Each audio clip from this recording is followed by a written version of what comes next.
I'm Elex Michaelson. This week, the issue is mental health in California and the fight over California's Proposition 1.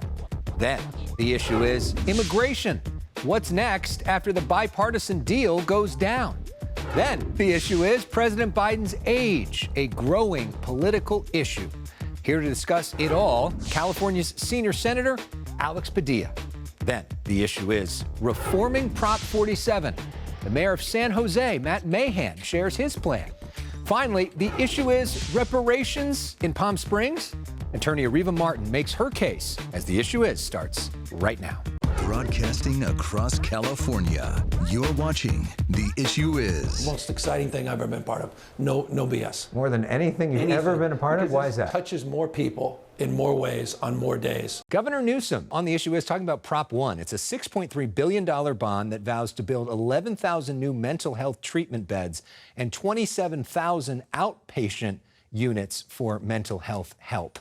Here to talk about Prop 1 and a whole lot more is the senior senator from the state of California, Elex Padilla. Welcome back to The Issue Is. Great to see you. Good to be back, Alex. Good to be back. Thanks so much. Okay, so Prop 1, a lot of this is focused on trying to help the homeless, especially homeless who are mentally ill. Right. We have seen so many different things that says they're going to be game changers when it comes to homelessness and mental health.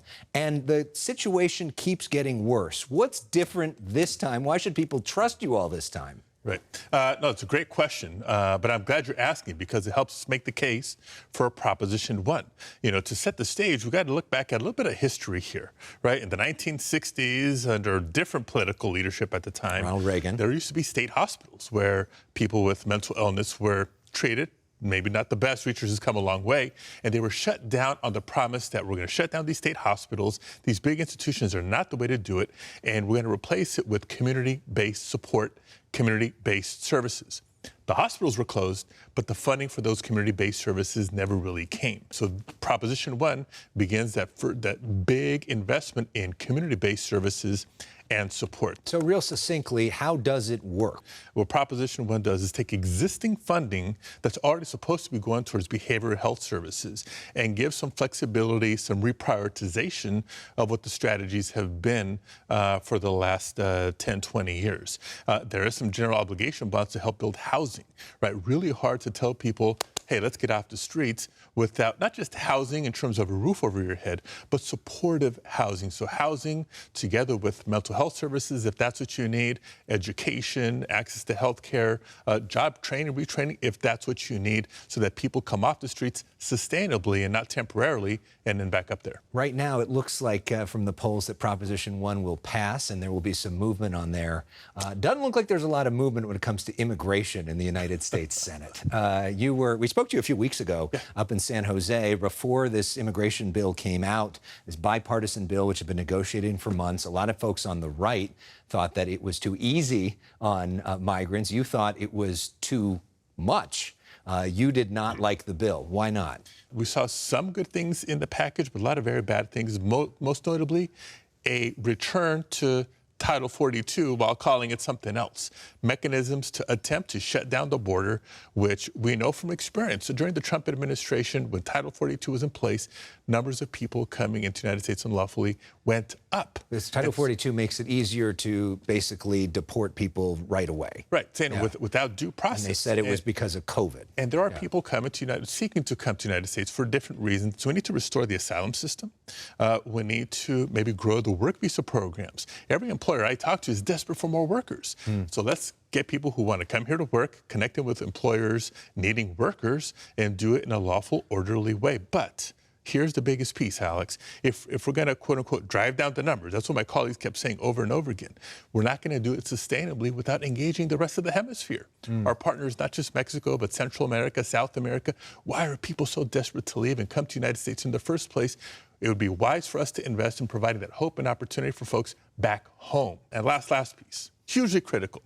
For the first time, a border/immigration proposal that was put on the table that was completely enforcement only and provided no relief to dreamers, to farm workers, to undocumented essential workers, people who make this country stronger, make our economy stronger each and every day. We have to get back to that balanced approach. You all in the Senate passed foreign aid this week, which would fund the wars in Israel and in Ukraine.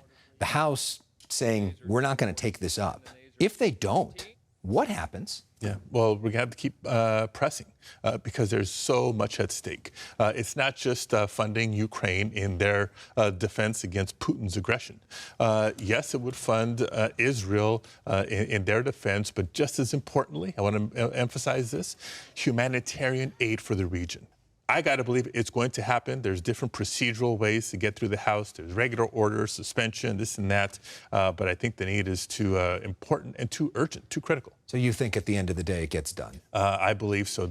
If this package was brought to the House floor today, overwhelming bipartisan support to get it done. So it's just politics getting in the way of it. And, I had to over-politicize it, but it's the environment that we're in. Here's how I see it. Putin's got something over Trump. That's clear. And Trump has such a hold on the Republican Party.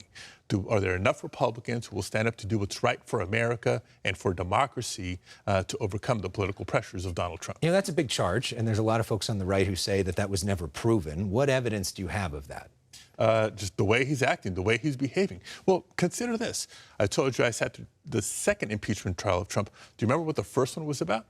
It was about Ukraine funding. He called President Zelensky and said, I'm going to withhold your foreign aid until you open up an investigation or you look into my political rivals. That's what it was about. So what is it about Trump and Putin?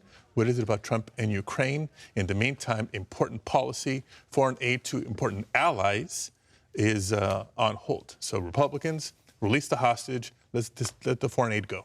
So speaking of politics, there's a situation right now where 86% of the country believes that Joe Biden is too old to run for president. 86% of the country doesn't agree on almost anything. Why are they wrong? Look, maybe it's because they don't see the Joe Biden that I see. Yeah, he's up there in age. That's a number. But as I've had a chance to work with him, engage with him, not just at events, but in the Roosevelt Room in the White House, in the Oval Office itself, he is smart. He's effective. He's a true leader. He's thoughtful. And he's leveraging all that experience and relationship with leaders around the world to our benefit. But I'm sure you saw Jon Stewart's criticism this week saying, why don't we see that? Why don't you put that person out there? He's done less press conferences, less town halls, less interviews. We don't see him in a lot of unscripted scenarios. Do you think the White House needs to put him out there more? So two things. Number one, love Jon Stewart. You tune into Comedy Central for a good laugh. Yeah. Right? You turn into The Issue Is for good insight and reporting. Okay. I think both is true of both, but okay. Yeah. No, and here's the other thing. Look at timing. Up until now, everyone's been so focused on the Republican primary because we've known all along who our candidate's going to be. It's going to be President Biden seeking a second term. Now we're going to see, one-on-one through now and November, and people have the clearest of contrast, the clearest of choices to make between the two. Well, we would love to have him here, and if you could put in a good word, we'd appreciate it. Let's have some fun as we wrap things up. We know you are a huge Dodger fan. Yes. We know you've been out there at the Showtime. stadium. You were part of Fernando Valenzuela's big number ceremony. We've been out at Dodger Stadium with you. There you are showing off that arm. Look at that guy go. That's pretty good. A little high. We got over the plate. So we've got an opportunity. There he is. Shohei Ohtani for like the biggest Dodger season ever. What are your expectations? What are you looking for? There's a young Alex Padilla when you were on the Dodgers years ago. Much younger. There's the jersey in the office too. Yeah. Look, the expectations, like the rest of Dodger Nation, a World Series trophy. No more excuses. The talent is there. Now we just got to deliver. Don't you feel like you want to just fast forward to the postseason, though? After all these disappointing first season? As much as we're paying these players, I want all 162 you gotta be games. there every time. I just pray that they stay healthy and are... I'm sure you'll be out there a lot. I know it was a disappointing week for California sports with the 49ers, but the Dodgers are going to be the ones to do it. And in honor of the Dodgers, we're going to play some I Love L.A., which, of course, plays every single time the Dodgers win. So I'm still there. I'm not a leave early kind of guy. Yeah, We're there at the bottom of the ninth. Exactly. Senator Padilla, great to see you. We've got the mayor of San Jose, Matt Mahan, when we come back. Thanks for watching The Issue Is. Good to see you. Have me back. Yeah. How many wins this year? At least 100. At least 100. Yeah. Like all legislation, Prop 47 was not perfect and has had significant unintended consequences. San Jose Mayor Matt Mahan joining San Francisco's mayor and some Republican leaders in pushing for a change to California's controversial Prop 47. A reminder, a decade ago, Prop 47 said retail theft under $950 would be considered a misdemeanor instead of a felony. Joining us now from San Jose is Mayor Matt Mahan. Welcome to The Issue Is for the first time. Hi, Alex. Thanks for having me. I appreciate it. So let's put up some information on the screen about what you want to see change with a potential ballot measure in November. So your idea to reclassify theft with 2 or more prior convictions as jail-eligible felonies. You'd want to add new laws to address some of the smash and grab thefts and allow, and this is pretty key, multiple thefts by a single person to reach that $950 threshold to make it a felony. Mr. Mayor, why is this necessary and how would this work?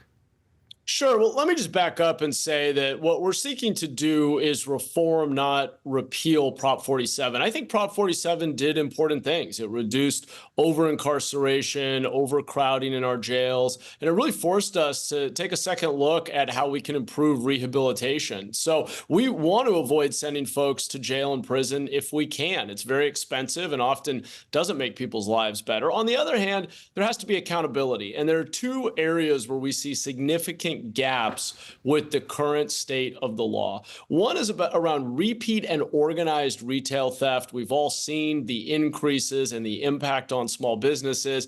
I'm all for second chances, but at some point there have to be consequences. And that consequence probably needs to include jail time in many of these cases to send a message that we're not going to tolerate that level of lawlessness. And then the other is around addiction. We have seen that participation in drug courts has plummeted and overdose deaths have skyrocketed since the passage of Prop 47. I don't solely blame Prop 47, but we need tools for compelling people into treatment, and we need to classify fentanyl as the hard drug that it is. It's addictive and deadly, and we need to treat it as such.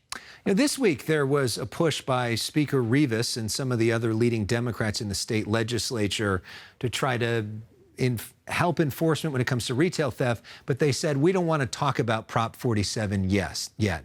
Is your basic point that Prop 47 needs to be talked about now? I think it does because it was passed by the voters. And while the legislature has taken up some of these issues, generally has failed to pass any relevant changes in recent years, the heart of the matter has to do with whether or not we can escalate the penalties and do things like aggregate theft so that they hit that $950 threshold. So you'd like to see a ballot measure in November. We've seen this weird combination of like Democratic mayors and some Republicans on this. Where are we at in terms of making this ballot initiative happen? And do you think you have the votes to pass it? We're gathering signatures. We need a little over 500,000 signatures to qualify for the ballot in November. I believe the campaign is over 300,000, so we were well on our way. But we would ask folks to get involved, to go out and collect signatures, make sure you've signed on if you want to see these common sense reforms. All right, this is your first time on our show, and for some people, this is probably an introduction to you for the statewide audience and outside of the Bay Area. Can you tell us a little bit about your story and how you got to be mayor? Sure. Well, I grew up in a small farming town on the Central Coast, a town called Watsonville, which is where your strawberries come from. And I got to know San Jose, where I'm now very proud to be mayor, because I came as a high school student. I was a work-study scholarship student coming from a working-class background, got a chance to go to a college prep Catholic school, which changed my life. And I really fell in love with the city of San Jose for its diversity, its economic vitality. Of course, the 300 days of sunshine we have a year. There's a lot to recommend it. And I always knew I wanted to come back. So I went off to college, came back, was a public school teacher, got into the tech sector. And all along, I just felt that we really need to get our public policies right. The biggest limitation to our future prosperity really run through public policies. Are we going to allow more housing? Will we invest in infrastructure? Will we do what it takes to make our city safe and clean and get people housed? And that really became a passion point for me. So when my startup was sold, I ultimately decided to throw my hat in the ring and run for local office. I ran for city council a few years ago. And San Jose doesn't get the respect that it deserves. The third biggest city in California, bigger city than San Francisco. Right. And so San Jose needs to be paid attention to more, which is why we're glad to be talking to you. Well, I appreciate the opportunity, and I'm Yeah. not going to disagree with you. Largest city in the Bay Area and all of Northern California, in fact. All right, so we play a game called Personal Issues. This is where we put 30 seconds up on the clock and we get to know some of your cultural favorites. This is the first thing that comes to mind. Rapid fire, let's have some fun, and let's start with, what is your favorite TV show? Oh, boy. Well, I was really into Game of Thrones, I got to admit. So we're a little past that now, but Yeah. that was a good one. The ending was terrible, though. Favorite book? Yeah, I agree with you. Favorite book? For Whom the Bell Tolls, Hemingway. What's your favorite sports team? San Francisco Giants. What's your favorite song? Oh, boy. You know, I grew up listening to Tupac and California Love, so I'll go with that. All right, well, up next, we've got Areva Martin, but we go to break with your favorite song because we had an idea that that might be it. So your chance to dance. Hit it, Tupac.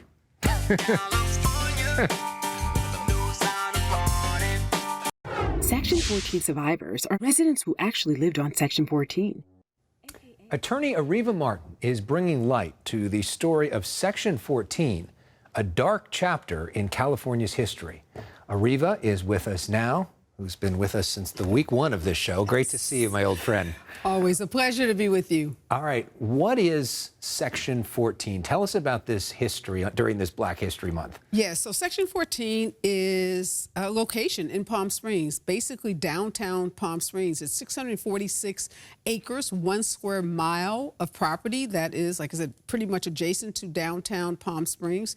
But Palm Springs, like many other cities throughout California and throughout the country in that time period, had very, very hostile, racially restrictive covenants as it related to housing. So Black families couldn't live anywhere in Palm Springs. They were confined to certain communities. And it was this 646 acres of land that was owned by the indigenous tribe, the Agua Caliente. Those individuals, the tribal owners, allowed the Black and brown families to live in this area. Until the city stepped in and said, get out, and then they literally burned down their homes, right? It's a really horrific story, and it's amazing that so many people don't even know the history of Palm Springs. They discover they have a little problem, and that little problem to them is that the Black and brown community that is thriving is in the heart of now what is becoming this thriving, downtown area with bars and restaurants.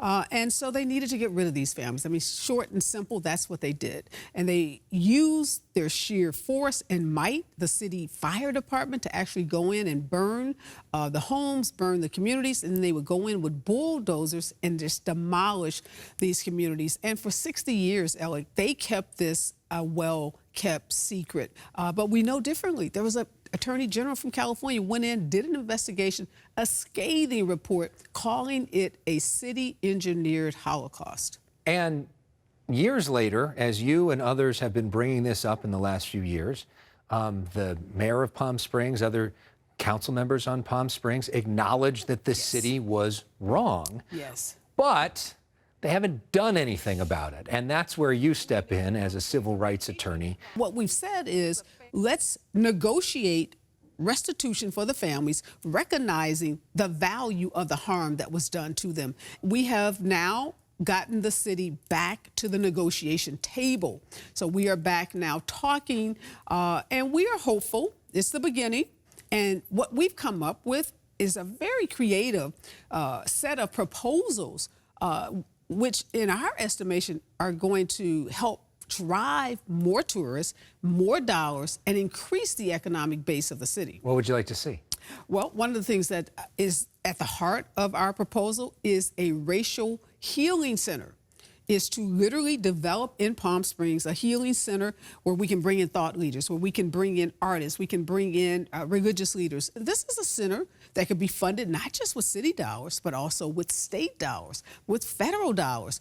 philanthropic dollars, universities. Well, and some of the criticism on the reparations debate, whenever you have it, is this idea that you're talking about slavery. These are people that are long dead. I have nothing to do with this. Why are we talking about this? But this is a situation where a lot of these people are alive. Yes. This is a situation where there is a way to make them whole. This is something very specific, yes, where it's clear there was a wrong and there is a way to make it right. You're right. People get really freaked out when they hear the word reparations because they're always thinking about what is it going to cost. They never think about how we can benefit as a community, as a city, and as a state. And that's what we've been doing. We've been doing that hard work of being creative in solutions. There is a prayer vigil, yes, being held this weekend, especially for our viewers on ABC in Palm Springs, a Sunday, and folks can come out and be a part of this event as well. Yes, we're asking all of the houses of worship in Palm Springs to join us, to come to the Church of St. Paul in the Desert, all coming together to say, now is the right time to do the right thing. Areva, we end with some music. This is The Temptations. Get ready, because here you come. and one of my favorite groups. Yeah, we appreciate it. Keep up the good work and Thank keep up the good fight. And also Absolutely. check out her work with the Special Needs Network. Areva is always trying to lift up people that are often voiceless. Areva Martin, thank you. More of The Issue Is when we come back.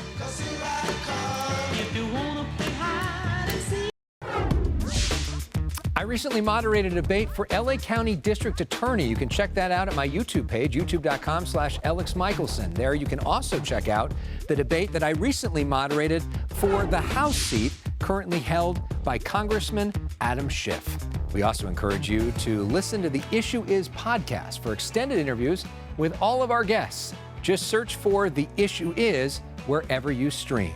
Our final image this week is of our Eagle Cam up in Big Bear. This is where Jackie and Shadow take care of their eggs. Does it get more American than that? We'll see you next week for more of The Issue Is.